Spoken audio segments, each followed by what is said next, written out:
በአሜሪካ ካርታ ላይ በሜሪላንድ ጥቅጥቅ ያሉ ደኖችና በሚሲሲፒ ሰፋፊ የጥጥ እርሻዎች ውስጥ አንድ ያልተጠበቀ ስም ተቀብሮ ይገኛል። ለመሆኑ በሺዎች የሚቆጠሩ ኪሎ ሜትሮችን አቋርጦ አትላንቲክ ውቅያኖስን ተሻግሮ ከአፍሪካ ቀንድ ተነስቶ አሜሪካ ምድር ላይ ኢትዮጵያ የሚል የቦታ ስም እንዴት ሊገኝ ቻለ? ይህ ስያሜስ ለጥቁር አሜሪካውያን የነጻነት ኮድ የነበረው እንዴት ነው? በባርነት ቀንበር ስር በነበሩ ጥቁር አሜሪካውያን ልብ ውስጥ ኢትዮጵያ ምን ትርጉም ነበራት? ዛሬ የምንጀምረው ጉዞ የሁለቱን አህጉራት ታሪክ የሚያስተሳስር የአውሮፓን ወራሪነት፣ የአሜሪካን የባርነት ዘመንና የኢትዮጵያን የጥንካሬ ተምሳሌትነት የምንዳስስበት ልዩ ታሪካችን ነው። ከዛ በፊት ግን ለቻናላችን አዲስ ከሆናችሁ ቻናላችን ሰብስክራይብ እንዲሁም ቪዲዮውን ላይክ በማድረግ እንድትጀምሩት በአክብሮት እየጠየቅን ወደ ታሪካችን አካል አብረን እንጓዛለን።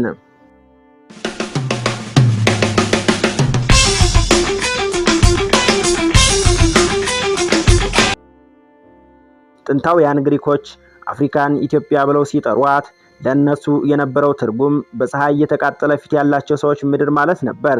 ነገር ግን ይህ ስም ለጥቁር ሕዝቦች የቆዳ ቀለም መገለጫ ብቻ አልነበረም፣ የጥበብ የኃይልና የእግዚአብሔር ወዳጅነት መገለጫ ጭምር እንጂ።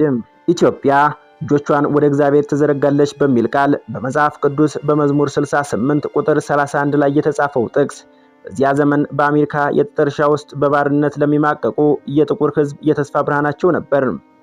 ጌቶቻቸው መጽሐፍ ቅዱስን ሲያነቡላቸው ጥቁር መሆንን እንደ እርግማን ሊቆጥሩት ቢሞክሩም ጥቁሮቹ ግን በመጽሐፍ ቅዱስ ውስጥ የተጠቀሰችውን ታላቋን ኢትዮጵያ ሲሰሙ ማንነታቸውን በዚያ ውስጥ መፈለግ ጀመሩ። ወደ ሜሪላንድ ስናቀና ደግሞ በዚያ በ18ኛውና በ19ኛው መቶ ክፍለ ዘመን ሜሪላንድ የባሪያ ንግድ ማዕከል ከነበሩት የአሜሪካ ግዛቶች አንዷ ነበረች። ነገር ግን በዚያ ልክ ነፃነታቸውን የሚሹ ጥቁሮች በትንሹም ቢሆን ድምጻቸው የሚሰማባት ምድር ነበረች። በሜሪላንድ የሚገኙ አንዳንድ አነስተኛ ሰፈሮችና ማህበረሰቦች ኢትዮጵያ የሚለውን ስም ለሰፈራቸው የመረጡት በምክንያት ነው። ያ ስም ለነሱ ከጭቆና መውጣትን ያመለክታል። የአፍሪካ አሜሪካውያን አብያተ ክርስቲያናት ሲመሰረቱ ኢትዮጵያዊነትን እንደ መርህ ተቀበሉት። ኢትዮጵያዊነት ማለት ለጥቁር ሕዝቦች አንድ ሃይማኖታዊ ንቅናቄ ብቻ ሳይሆን እኛም ታሪክ ያለን ንጉስ የነበረን እግዚአብሔር የሚያውቀን ሕዝቦች ነን የሚሉበት የፖለቲካ መዝሙራቸው ነበር። ወደ ደቡቡ ሚሲሲፒ ስንወርድ ደግሞ ታሪኩ ይበልጥ ልብ አንጠልጣይ ሆኖ እናገኘዋለን። በታላቁ የሚሲሲፒ ወንዝ ዳርቻ በሚገኙ ሰፋፊ የጥጥ እርሻዎች ውስጥ ኢትዮጵያ የሚለው ቃል እንደ ሚስጥራዊ ኮድ ሆኖ ያገለግል ነበር። እነዚያ ጥቁሮች ለኢትዮጵያ ከነበራቸው ፍቅር የተነሳ ከነጮች ባርነት ወጥተው የራሳቸውን መሬት ማስተዳደር ሲጀምሩ በሚሲሲፒ ትናንሽ የገጠር መንደሮቻቸውን ይህች ምድራችን ልክ እንደ ቅድስት ሀገር ኢትዮጵያ የነጻነት ምድር ትሆንልን ሲሉ መንደሮቻቸውን ኢትዮጵያ ብለው ስም አወጡላቸው። ይህ ስም ለበላይ አስተዳዳሪዎቻቸው ወይም ለነጮቹ ተራ ስም ሊመስላቸው ቢችልም ለጥቁሮች ግን የክብርና የጥንታዊነት ዘርግንድ መቁጠሪያቸው ነበር። ታዲያ በእነዚያ ነጻነት ናፋቂዎች አሜሪካ ውስጥ የተወለደችው ኢትዮጵያ በዚህ አላበቃችም። ይልቁንም ወደ ብላክ ናሽናሊዝም ወይም ጥቁር ብሔርተኝነት ተቀይራ የነጻነት ብርሃናቸው ሆነች እንጂ። ታዲያ እንዴት የነጻነታቸው ብርሃን ሆነች? ለምንና እንዴት የሚሉትን አብራችሁን ከቆያችሁ የምንመለከታቸው ጉዳዮች ናቸው።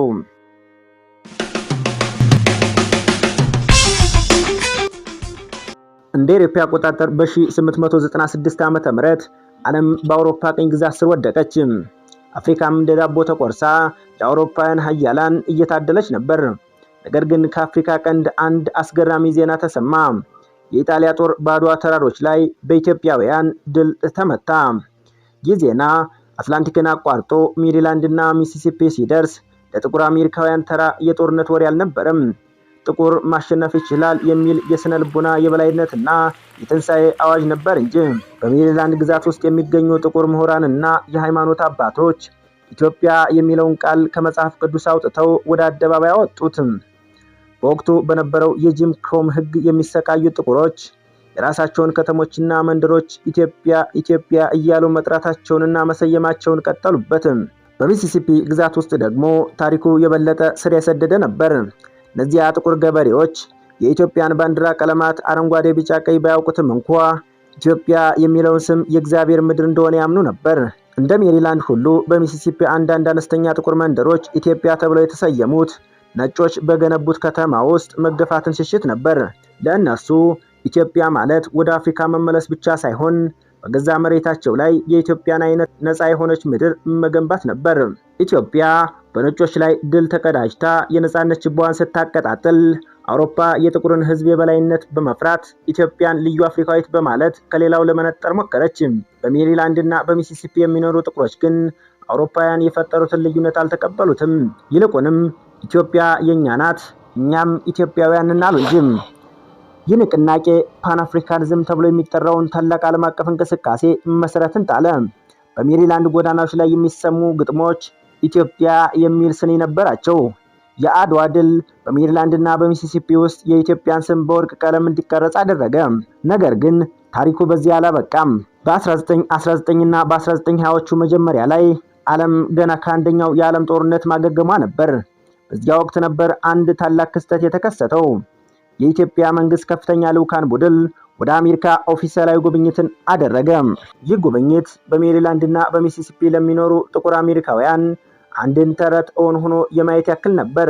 በነጮች የበላይነት ስር ለሚማቅቁት ወገኖቻችን ነጮች ጥቁር መሪዎችን በክብር ተቀብለው በዋይት ሃውስ ውስጥ ሲያስተናግዱ ማየት የህልም ያህል ነበር። በሜሪላንድ ባልቲሞር አካባቢ የኢትዮጵያ ልዑካን ቡድን ሲያልፍ ህዝቡ በነቂስ ወጥቶ የኢትዮጵያን ባንዲራ እያውለበለበ የተቀበለው ለሀገሪቱ ካለው ፍቅር ባሻገር እኛም እንደነዚህ ሰዎች ኩሮዎች ነን የሚል መልእክት ለነጮች ለማስተላለፍ ነበር። በሜሪላንድ ካርታ ላይ ኢትዮጵያ የሚሉ የሰፈር ስሞች ጎልተው መታየት የጀመሩትም በዚያ የንቃተ ህሊና ዘመን ነበር። በሚሲሲፒ የሚኖሩ ገበሬዎች ደግሞ የራሳቸውን መሬት ሲገዙ ኢትዮጵያ የሚል ስያሜ ይሰጡን ነበር። ይህም ከፈርዖን ግዛት ወጥተን የራሳችን የተስፋ ምድር መሰረትን የሚል ትርጉም ነበረው። በሚሲሲፒ ውስጥ ኢትዮጵያ የሚል ስያሜ ያላቸው አብያተ ክርስቲያናትና ትምህርት ቤቶች በብዛት ተስፋፉ። እነዚያ ተቋማት ግን ለልጆቻቸው የሚነግሯቸው ታሪክ ስለ ባርነት ሳይሆን ስለ ጥንታዊቷ ኢትዮጵያና ስለ ኃያሏ ኢትዮጵያ ነበር።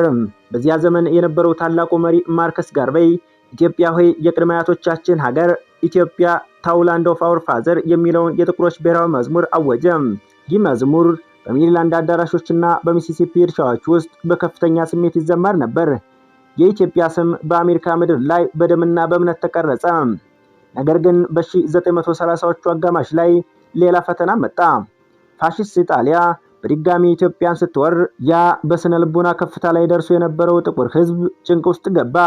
እንደ አውሮፓ አቆጣጠር ጥቅምት 1935 ፋሺስት ኢጣሊያ በሙሶሊኒ መሪነት ዘመናዊ መሳሪያዎቿን አዝምታ በኢትዮጵያ ላይ ወረራ ፈጸመች። ይህ ወረራ በአዲስ አበባ ብቻ ሳይሆን በባልቲሞር፣ ሜሪላንድ እና በጃክሰን ሚሲሲፒ የሚኖሩ ጥቁር አሜሪካውያን ልብ ሰበረው። ለእነሱ ኢትዮጵያን መውረር ማለት የነፃነታቸውን ብርሃን ማጥፋት፣ የኩራታቸውን አክሊል ማውለቅ ነበር። በሜሪላንድ ጎዳናዎች ኢትዮጵያን አድኑ፣ ሴቭ ኢትዮጵያን የሚሉ ድምጾች አስተጋቡ። አብያተ ክርስቲያናቶቻቸው ወዲያውኑ ወደ ስራ ገቡ። በባልቲሞር የሚገኙ ሴቶች የኢትዮጵያ የሴቶች እርዳታ ማህበርን በማቋቋም ወርቅና ጌጦቻቸውን በመሸጥ ለኢትዮጵያ ወታደሮች የሕክምና ቁሳቁስ መግዣ ላኩ። አስገራሚው ነገር ግን በሜሪላንድ የሚኖሩ ጥቁር ወጣቶች ኢትዮጵያ ሄደን መዋጋት እንፈልጋለን በማለት በሺዎች የሚቆጠሩ ሰልፎችን ማድረጋቸው ነበር። ምንም እንኳ የአሜሪካ መንግስት በወቅቱ ገለልተኛ ነኝ ቢልም የሜሪላንድ ጥቁሮች ግን በድብቅ መርከቦች ወደ አውሮፓና አፍሪካ በመጓዝ ለኢትዮጵያ ያላቸውን ወገንተኝነት አሳይተዋል። በሚሲሲፒ የጥጥ እርሻዎች ውስጥ ድህነትና ጭቆና ቢበረታም ጥቁር ገበሬዎች ለኢትዮጵያ ያላቸው ፍቅር ግን አልቀነሰም። ኢትዮጵያ ብለው በሰየሟቸው አብያተ ክርስቲያናት ውስጥ ለሊት ጸሎት በማድረግ ለኢትዮጵያ ያላቸውን ድጋፍ አሳይተዋል። የኢትዮጵያ ንጉሠ ነገሥት አፄ ኃይለ ሥላሴ ወደ ሊግ ኦፍ ኔሽን ሄደው ያደረጉትን ንግግር በሬዲዮ ሲሰሙ ንጉሱን እንደ ፖለቲካ መሪ ብቻ ሳይሆን እንደ መሲ ጭምር ይቆጥሯቸው ጀመር። እዚህ ጋር አንድ አስገራሚ ታሪክ አለ። ኮሎኔል ጆን ሮቢንሰን የተባለው ጥቁር አሜሪካዊ ፓይለት በሜሪላንድ እና በሌሎች የአሜሪካ ግዛቶች ውስጥ አውሮፕላንን ማብረር የተማረ ጥቁር ጀግና ነበር። በወረራ ወቅት የወንድሞች ሀገር ስትወረር ዝም ብያ ላይም በማለት ወደ ኢትዮጵያ በመምጣት የኢትዮጵያን አየር ኃይል በማደራጀት ጣሊያኖችን ተዋግቷል። ሮቢንሰን ሲመለስ በሜሪላንድ እና በሚሲሲፒ ጥቁሮች ዘንድ እንደ ብሔራዊ ጀግና ተቆጠረ። ከመቶ ዓመታት ጉዞ በኋላ ዛሬ ወደ ሜሪላንድ እና ሚሲሲፒ ጎዳናዎች ስንመለስ የምናገኘው ታሪክ ዝም ብሎ የካርታ ስም ብቻ አይደለም። በሜሪላንድ ሲልቨር ስፕሪንግ ጎዳናዎች ስትጓዙ የኢትዮጵያን ምግብ ቤቶች፣ የአማርኛ ፊደላትን እና በሺዎች የሚቆጠሩ ኢትዮጵያውያንን ታገኛላችሁ። ነገር ግን ጥያቄው ይህ አጋጣሚ ነው ወይስ የጥንታዊ የኢትዮጵያ ስም የፈጠረው መሳሳብ? ሜሪላንድ ዛሬ ከአፍሪካ ውጭ ከፍተኛ የኢትዮጵያውያን ማህበረሰብ ከሚኖርባቸው ስፍራዎች መካከል አንዷ ናት። በ19ኛው መቶ ክፍለ ዘመን ጥቁር አሜሪካውያን ኢትዮጵያ ብለው የሰየሟቸው መንደሮች ዛሬ በእውነተኛ ኢትዮጵያውያን ተሞልተዋል። ይህ በታሪክ ውስጥ የሚገኝ አስገራሚ ምጸት ነው። በባርነት ዘመን ለነጻነት ሲባል የተሰየመው ስም ለስደትና ለስራ የሚመጡ ኢትዮጵያውያን መጠለያና ሁለተኛ ሀገር ሆኗቸዋል። በሜሪላንድ የሚገኘው የኢትዮጵያ ተጽዕኖ ከምግብና ከባህል አልፎ በፖለቲካና በኢኮኖሚው ጎልቶ ይታያል። ሜሪላንድ የኢትዮጵያ ስም በሰሜን አሜሪካ የታተመባት ምድር ሆና ትቀጥላለች። ወደ ሚሲሲፒ ገጠራማ ስፍራዎች ስንመለስ ደግሞ ምንም እንኳን እንደ ሜሪላንድ በኢትዮጵያውያን ስደተኞች ባትሞላም ያ ጥንታዊ ኢትዮጵያዊነት ግን አሁንም በአብያተ ክርስቲያናት ውስጥ አብረው ይኖራሉ። በሚሲሲፒ የሚኖሩ ጥቁር አሜሪካውያን አሁንም ኢትዮጵያ የሚለውን ስም ለልጆቻቸውና ለድርጅቶቻቸው ይሰጡታል።